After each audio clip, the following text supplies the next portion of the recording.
Today's Coaching Coordinator podcast is a short one, but I think a valuable one from Wes Goodwin, given at the South Carolina Football Coaches Association Clinic. You can get the replay of this one and all the talks from that clinic on CoachTube. I'll put the link in the show notes. In this one, Coach Goodwin gives an overview of their week and how they approach game planning and practice. And while he doesn't dig deep into the details, I think there's always something you can take away from these kinds of talks when you think about your structure and your game week and your workflow. There's always something you can learn and tweak yours a little bit to make it better. And I think he has this laid out very well with how they do it at Clemson. So enjoy this quick one from Coach Goodwin. Today I want to talk to you guys a little bit about the game planning process and how to structure a game week. I think it's very important that you're efficient, you utilize all your resources, and delegate as much as possible.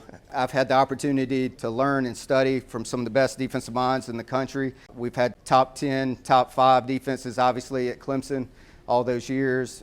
I've seen it at the highest level. So I think it's important that you have a process in mind and in place to be efficient and to utilize your staff. On Sundays, the day after the game, for us, we come in as a staff, we'll grade the previous game on our own, and then meet defensively at 1:30. 4 o'clock, we'll meet with Coach Sweeney to review the game, and then 5 o'clock until we're finished that night, we'll go through this sheet right here and basically study the scouting report, and each one of us will be assigned those different things. On the far right, you can kind of see how we delegate those responsibilities. Myself, on Sundays, I'll come in. My biggest is getting a feel for the opponent's play caller. What's he like to do in certain situations? After a turnover, midfield, does he take a shot? That sort of deal. Plus territory, third down. Is he thinking run game here? In field goal range, that sort of deal. So I'm just getting a DNA of what his tendencies are as a play caller. And then also I'll start formation tendencies as well and start early downs. So the first thing, obviously, first and second down, base downs. Separate all your special situations out of that. Take out 2-minute, red zone, that sort of deal. What are they doing in between the 20s? Basically, first and second down. That's the first thing. And then from there, what are they doing formation-wise? How are they utilizing personnel? What's their favorite runs out of each personnel grouping? Any motion tendencies? Jet motion is at 100% run. If they motion a receiver across the formation, what's the tendency and that sort of deal. So I want to separate all the situations out and study what they're doing on first and second down. The next phase, Coach Kahn, he'll study first and second down play action passes. So he's looking for any tendencies. When do they take shots, that sort of deal. Is it all max protection? How can we beat them? How can we set up our pressures to take advantage of their pressure, protections, that sort of deal. Next is screens and protections. Our D-line coaches will handle that. So any protection IDs, do they turn the center away from the running back? Are they a scan protection team? How can we take advantage of them in protection? The next thing is third and fourth down passes. Coach Reed and Coach Kahn, they'll get started on that. What's their favorite passes in third and medium? Are they are crossers, mesh team, stick game, quick game? How do they attack teams in third and medium? And then go from there. Short yardage, goal line. Our D tackles and D ends coach, they'll handle those. Coach Ski and Coach Nick. And then same thing, what do they like in those situations? And then red zone, Coach Kahn and Coach Reed have studied that as well. Kind of looking at it, doesn't show up great, but this is basically our weekly schedule.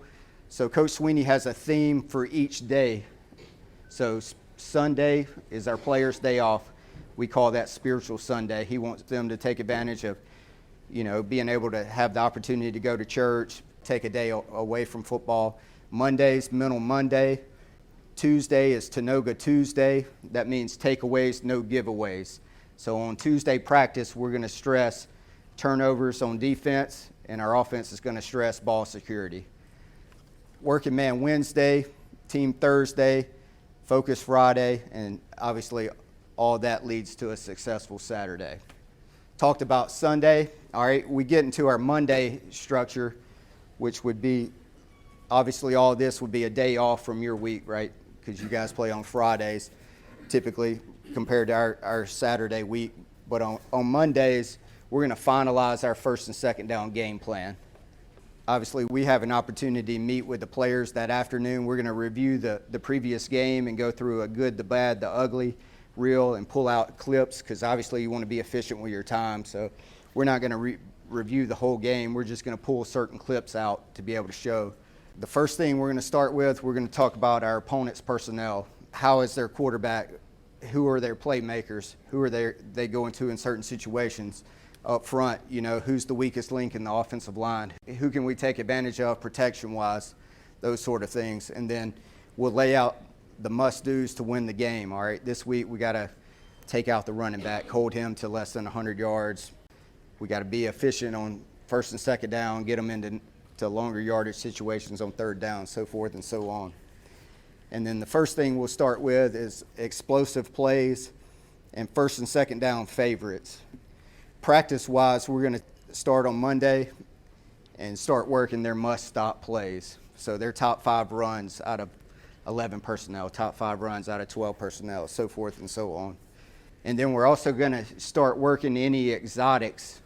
So exotics meaning end-over sets, tackle-over sets, bunch sets, 2x2 squeeze sets, that sort of thing. And then we're going to make sure we're straight on any base coverage rules and adjustments. And then kind of our practice is set up on Mondays. The first practice of the week, we're going to hit 20 minutes of special teams. Then we're going to have 40 minutes of scouts, and we're going to do a good-on-good 7-on-7 period. Come back Tuesday. Obviously, we'll finalize the first and second down plan, but Tuesday is a short yardage goal line emphasis for us. All right, Tuesday is the padded practice of the week. It's the most physical practice of the week, and in my opinion, that's the day you need to work short yardage goal line, because those are the 2 most physical aspects of the game.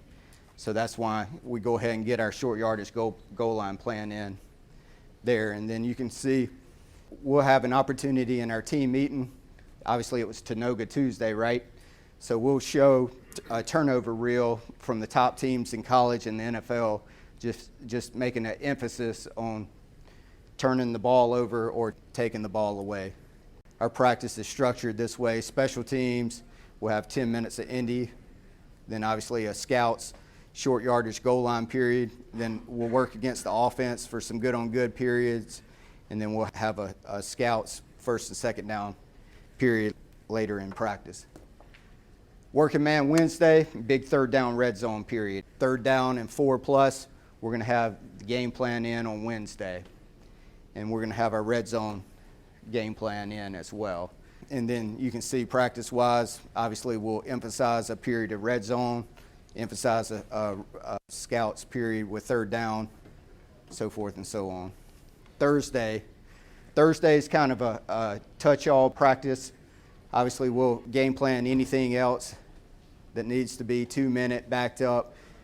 We'll hit all those situations during practice. So there may be a 10-minute block of red zone, 10-minute blitz period, and then we'll do a move the ball period. So we'll start backed up. All right, here's what they do. Top 5 things they do backed up, and move the ball out down the field, move it down to the red zone. So the players are getting a feel. You're running guys in and out, getting a feel for substitutions, that sort of thing. And then Friday, our day before the game, final thoughts and game plan adjustments in our meetings. And walkthrough, we'll polish the game plan and make sure all our substitution packages are good to go.